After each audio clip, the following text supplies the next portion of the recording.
So I've made several baking videos in the past year where I didn't speak or show my face. And many of you have asked, why don't you speak and show your face? Oh, okay, here I am.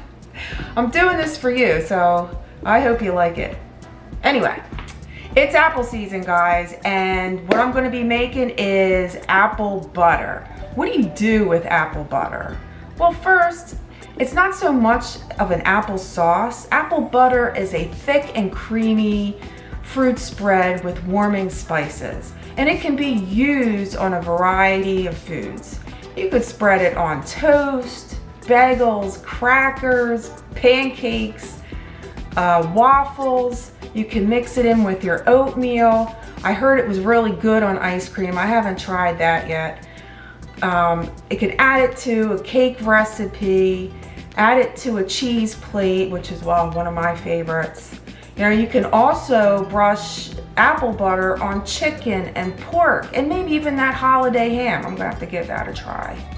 Yeah, sounds good. Anyway, so let's kick off with the main ingredient, apples.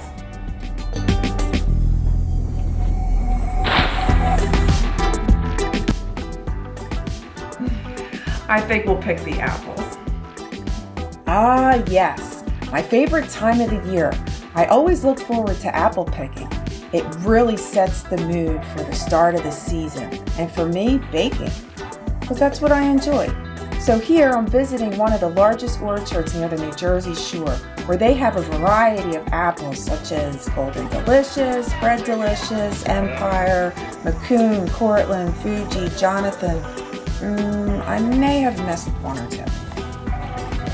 No, I should take some still shots. No, I'm taking pictures of you. Why? Because you're the one making the videos and we see you. In front of the trees. We're just walking. Don't get my ass. Yep, that's me. I know I'm going to be baking apple pies, but I also wanted to do something different this year. So I thought of making apple butter.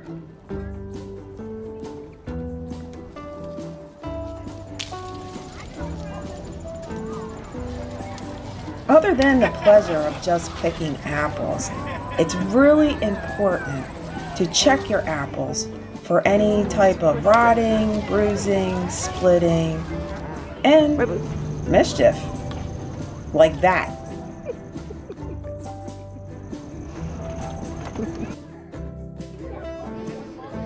Keep in mind, you have an advantage to snack when apple picking. Whether you are looking for a certain taste for a recipe or just curious about an apple you haven't tried before. Yeah, you can't do that at your local grocery store. These are a lot more mild. Try that one. What's wrong with climbing a tree and having a snack? Nothing. It just adds to the experience of apple picking. It's fun.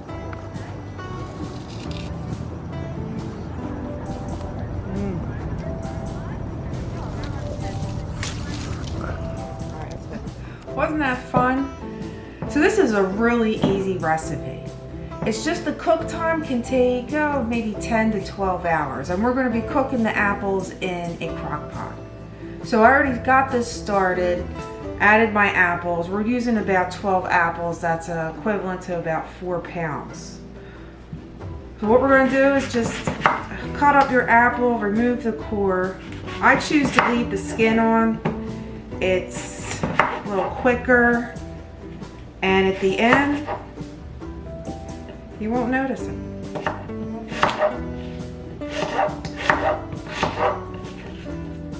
And last but not least, you can choose any type of apple to your liking, but for this recipe, I'm using both sweet and tart apples because it gives it more balance for a perfect taste.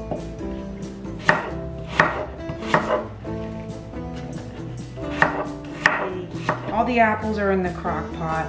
Now let's get to the ingredients.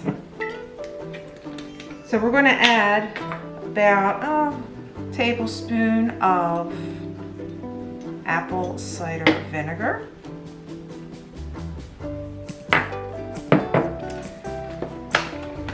We're going to add about 2 cups of brown sugar.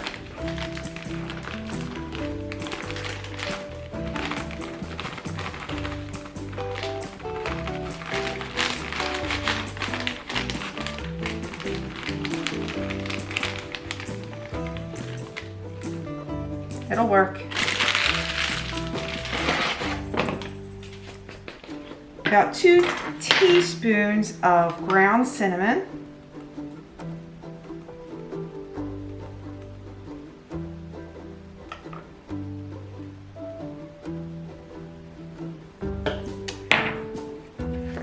And about a 1/4 teaspoon of cloves.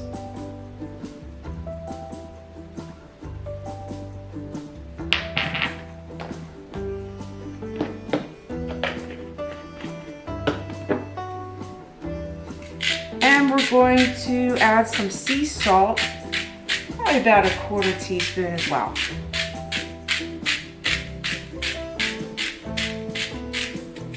Yeah, that should do it.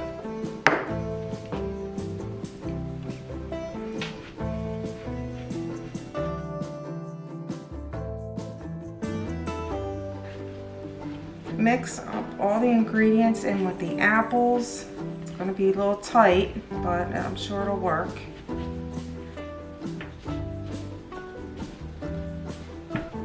Awesome.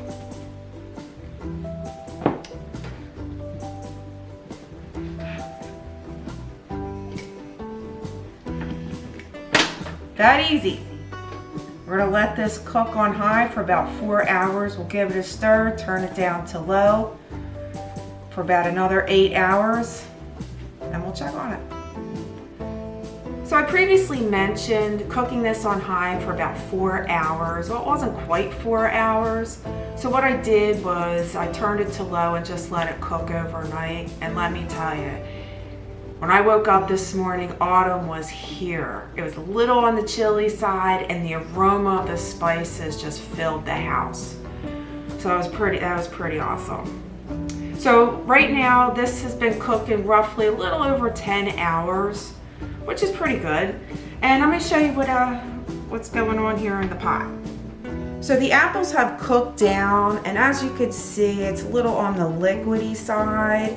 I really want this to be a little thicker. So what I'm going to do is I'm going to leave the lid off for maybe an hour or 2 and just let the liquid evaporate a little bit more to get that thickness, and we'll check on it later. Look at that. Oh, the smell is amazing.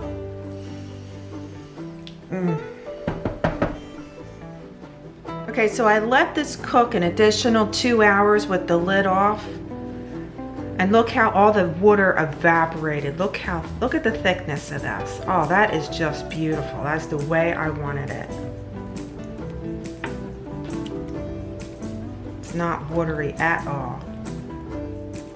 So now that this is done, we're going to transfer into a blender. And it's still hot.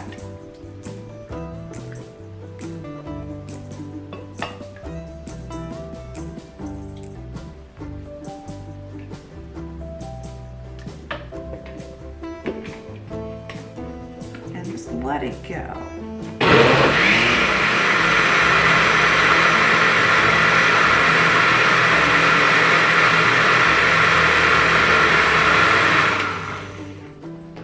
Okay, let's take a look. Oh, nice. Oh, the thickness, just the way I wanted it. Oh, gotta look at this. Look at this. Look at how smooth and thick. You can't even tell that the apple peels were left on. Beautiful. So I was able to fill 3 12-ounce jars from this recipe. And you can keep this in the fridge for up to 3 months. You know, I hope you noticed how easy this was cooking it from a crock pot and with less mess. Yes, it does take some time, but I assure you it is well worth it. Now, I'm gonna go eat some apple butter. Hope you enjoy.